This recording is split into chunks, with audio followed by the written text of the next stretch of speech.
After using the Leica M6 for more than 2 years on a day-to-day basis, I'm feeling pretty comfortable making an honest review about it. I get a lot of questions about the M6, if people should buy it, what my experiences are with it. So I asked on my Instagram if there was anyone who would like to see a long-term review about the M6, and you guys were very clear about it. A little disclaimer, these are my opinions and my experiences, so take that in consideration. So here we go. By the way, welcome to the first episode of Let's Talk It Over. To give a little bit of context, as me as a photographer, I've been using a lot of cameras over the years, starting when I could barely hold one in my hands. So this is the first camera that my parents gave me. It's a film point-and-shoot camera, a Minolta with some fun options like panoramas. Yeah, I might need to put another roll through this one to see if it's still working and get a little bit nostalgic about it. Yeah, if you want to see a video about this one, let me know in the comments down below. After that, I got my first digital camera, the Olympus C220 Zoom with 2 megapixel digital camera. I think I was around the age of 7, and I remember walking to a mall with my father. We were searching for a digital camera for me, and he called a friend who was also a fan of photography, and he told me I should get the Olympus over another brand, I don't know. So we bought this one. Right after that the zoom broke, so it was a fixed focal length after that, but nevertheless shot a lot of holidays with it, had a lot of fun with it, and yeah, it was my first digital camera.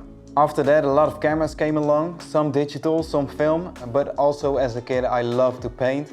And my teacher, he was more like an uncle to me, he bought me my first DSLR. It was the Canon 450D, and then photography became a bit more serious. After a couple of years I started my photography study in Rotterdam. Then I bought me the Canon 5D Mark II, which changed a lot for me. During that period I still used to shoot a lot of film. I had a Canon SLR, and I also bought me a Hasselblad 500C for a price which I can only dream of right now. After a couple of years of never using that, I was selling it for the same price as I bought it, and at that time I was thinking, okay, I didn't lose any money on this. But now I hate myself for even thinking about selling it. Yeah, life lessons, I guess. After my study I started right away with my own photography business. I shot a lot of commercial work, video too, also a little documentary about the refugee crisis in 2015 in Greece. And that's just to give a little bit of context about me and my photography career. But we all know why you're here, and that's about the Leica M6. And if you already follow me on Instagram, you know I really love this camera. But no camera is perfect, and it can be the best camera for me, but is it really the best camera for you? So 2 years ago I bought this camera off eBay. It looked like it was in perfect condition. The seller was a store based in Germany which sold a lot of Leicas and other film cameras. Also had great reviews on eBay, and to be totally transparent, I bought this camera for a little bit over 2,000 euros, which at the time was a reasonable price for the condition it was in. And nowadays the prices are a little bit higher. And before I bought the M6 I was using this Rolleiflex, the SL35M with a 50mm on it. It was a great camera to use, didn't use it that much, but yeah, really good camera. But there is a camera which I shot a lot, and that was the Pentax ME. Great camera, small size. I used it a lot with the 50mm, but there's a 35 on it right now. Sadly it broke down. The shutter is broken at high speeds, but yeah. Great camera to use. This is also a camera that I recommend for people just starting off with film. It's very cheap to buy, and yeah, amazing camera. But then the Leica M6. Some of my favorite photographers like Joe Greer or Matt Day were using this camera. I really needed to know if that's something that would fit my style of shooting. And also looking at street documentaries and books where some of the greatest have shot their work with these Leica cameras really intrigued me. And of course the looks of this camera did something for me too. I will not lie in this review. So I bought a Voigtlander 35 Ultron to go with it, and started shooting right away, every day, for the next couple of years. Some might even argue that I treat this camera like it's my baby and that I clean it more than I clean my house, but yeah, I need to take care of my gear. This camera has been my companion for a while now, and I can honestly say that I don't think I want anything else. I really want to try out the M3 or the MP, but yeah, the M6 is that camera for me. But we will talk about the pros and the cons in a bit, because that might not be the case for you. If people ask me what do you shoot, I mostly say I just document my life. Photographing family moments, day-to-day things, travels, events, portraits and even street photography.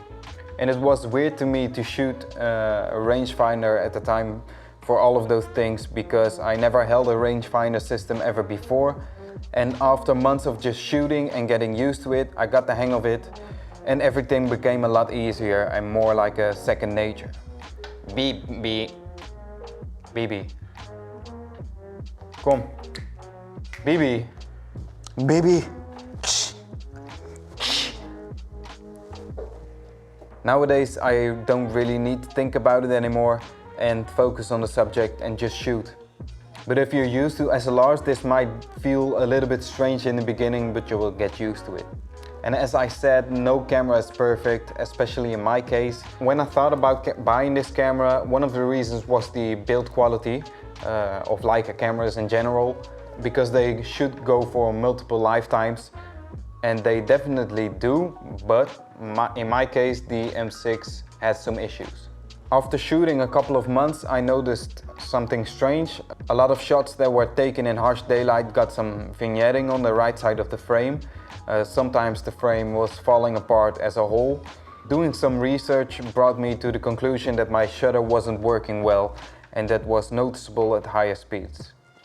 So that really broke my heart, because I needed to send it out for a CLA, and that would take over more than 4 weeks. And you have to know, I'm carrying this camera with me all day, every day. So yeah, that felt a little bit strange not having it with me. But then I picked up my trusty point and shoot camera for 4 weeks and I survived. And while the camera was over there, I also opted for the rangefinder upgrade, where the flaring is a lot less, because I had some problems with light going into the rangefinder and just flaring out the whole focusing system. And that's the option that I would recommend to anyone who has issues with the flaring of the rangefinder. After 4 weeks and a shitload of money, I got it back. It felt amazing, like a brand new camera. It was so smooth and it sounded great. But after scanning my first negatives, the problem with the shutter wasn't solved at all. The vignetting was still there and I noticed some light leaks too. Luckily I got 4 months of warranty on the CLA, so I could send it back and they fixed it again. And they sent it back after a couple of days, so that was nice.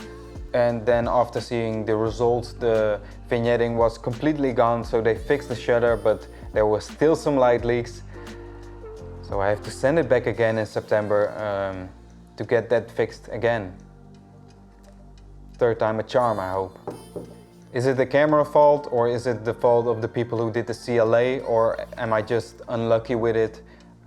At this point I don't know. So take it how you want it, but these are just my experiences with this particular camera.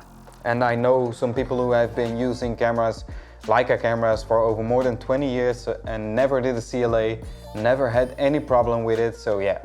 Why would I recommend this camera to anyone? First of all, if you love rangefinders, if you love the system, I think you will love this camera, for sure.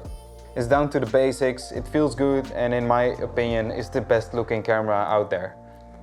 And if you're shooting a lot of documentary or you're shooting a lot on the streets, this will always be a nice fit, I guess. If you have the funds to buy one of these cameras and want a camera that can last you forever and don't need the benefits of a SLR, yeah, this might be something for you. One thing about rangefinders is that you can see outside of the frame, so you can see things going into the frame before they actually hit the frame. That's something nice, but that's just for a rangefinder in general. Also, there's no viewfinder blackout when shooting. Or you can just buy it because you want to look cool and it's the best looking camera there is. That would not be the main reason for me, but yeah, I'm not judging. There are also a lot of other great options for the rangefinder system. So if you don't care about the branding, you might want to look into that. Never used it before, but I hear a lot of great things about the Canon P, which is also a rangefinder, and it's also looking very cool. So when I would not recommend this camera is when you are shooting portraits only. I do shoot a lot of portrait style with it, but when I'm planning a shoot, I rather pick up the RB67 for that, because critical focusing with an SLR, seeing the depth of field, in my opinion, is way better with the SLR. So if you're shooting portraits only, I don't see why you would pick up this camera. I would not recommend this camera if you need critical framing. In the viewfinder you can see your frame lines, but it's just not as critical and always easy to see. With a SLR, what you see is what you get most of the times, and that's simple. I'm not worried about it at all, but for some people this might be an issue and the reason why they should not pick up a rangefinder. There is something called a parallax. That's because you are looking through a viewfinder at the top left of this camera and not through the lens. So when you have something very close in front of your lens, that might not frame up as you want it to be when you're looking to the viewfinder. There is a parallax correction with the frame lines, which move a little bit when you focus. Also, don't buy this camera if you need shutter speeds higher than 1/1000th of a second, because this camera does not go higher than that. Also, don't buy this camera if you like to shoot macro or close subjects, because the M6 has a minimal focus distance of 70 centimeters. Because the M6 has a minimal focus distance of 70 centimeters, and I don't know which that is in feet, so you have to Google that. Another question which I get a lot is it worth the price? Well, that's a question I don't think I have a clear answer to. Is any car worth the price? Is any digital camera worth the price? Of course, it's a lot of money. Yeah, for sure. Film is expensive too, so take that in consideration. I think I can only answer this question for myself. For me, it's worth the price, because this camera fits the way that I would like to shoot and make my work. It's the best tool for me to do the work. It feels good, it's not distracting from the moment that I'm in. The way the camera feels and looks is also motivating me to pick it up and shoot more. That might not be the case for you, but for me it does. It also changed the way I shoot for a bit. It feels like I'm a lot quicker. Like I said, I'm staying in the moment a lot more. I can shoot without worrying about the settings and framing and just go. It really became like an extension of my eye. What I do recommend is that you at least try it once or twice. Maybe you can rent it for a while, or you have a friend that owns one so you can borrow it. And if you think this camera fits your style of shooting and you can spend the money on it, just go for it. But if not, don't waste it. Try to find the camera that's the best tool for you. I hope this was helpful for those who consider the M6 or a rangefinder as an option. If you have any more questions about it, just hit me up in the comments down below and I will be happy to help you out if I can. And this is true, the best camera is the camera that you have with you. If it's a Leica, a point and shoot, or just your iPhone, it doesn't matter. Just take photos, because that's what it's all about. I would like to thank you for watching. Don't forget to like and subscribe, and I'll see you next week. Peace.